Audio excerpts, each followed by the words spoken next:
Okay, I feel much better that some of you are eating your salad, and just everyone else keep going, because it will make me feel less guilty.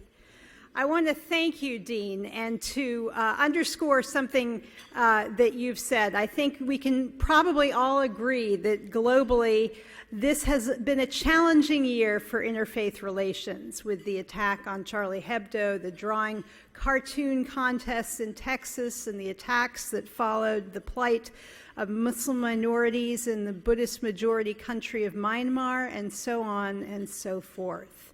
New York is an international city where these international events are felt at home.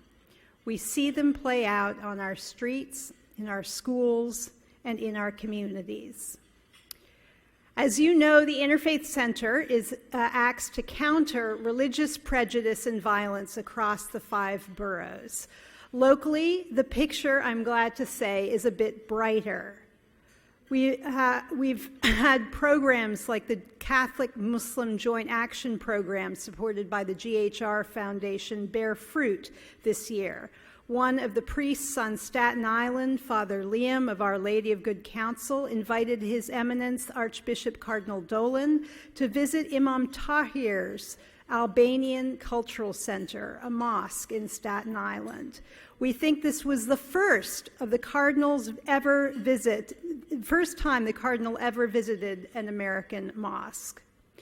With the help of Catholic charities, Muslims and Catholic volunteers worked together to serve free Christmas Day lunch to over 239 homeless shelter residents in the High Bridge section of the Bronx.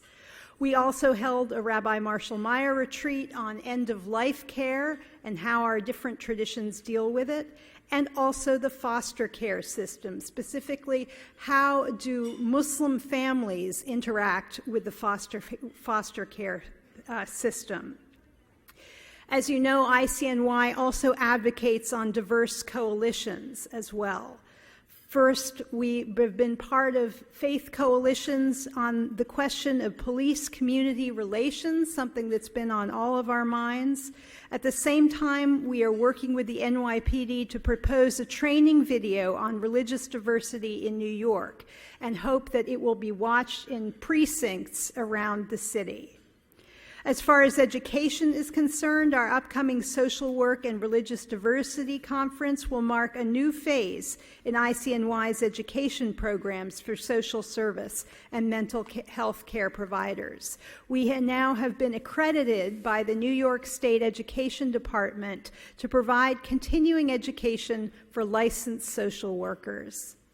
This year's conference is booked with a growing wait list. We await the outcome of a grant request with our partners Union Theological Seminary and the NEH on a 2020-16 Religious Worlds of New York seminar, Institute for Teachers. And in terms of direct service, we have provided and supported parolees returning to East Harlem in partnership with the Harlem Community Justice Center, Network Social Services, and the J.C. Flowers Foundation. It's good of you all to be here this evening. We've been fortunate as ICNY to receive a capacity building grant from the GHR Foundation to lay the groundwork for our next 18 years and hopefully beyond that. Our board members have been busy devoting considerable time in the past few months to qualify our mission and to make sure that our programs align with our purpose. The next stage involves attracting people with backgrounds in finance and law, communications, technology, social services, the arts, and other fields to serve as ambassadors for ICNY and to connect us to a circle of friends and colleagues. If you think you might wish to be involved in that process, I invite you to contact me to have a cup of coffee and discuss your interests and how we might be able to benefit from your experience. I want to invite you now to enjoy your meal, and before you do that, though, to take a moment, if you think that we might not have your contact information, to take one of those nice little golf pencils on your table and a small card of white paper to write your contact information on it and leave it on the table so that we can get in touch with you and work with you in the future. Thank you very much.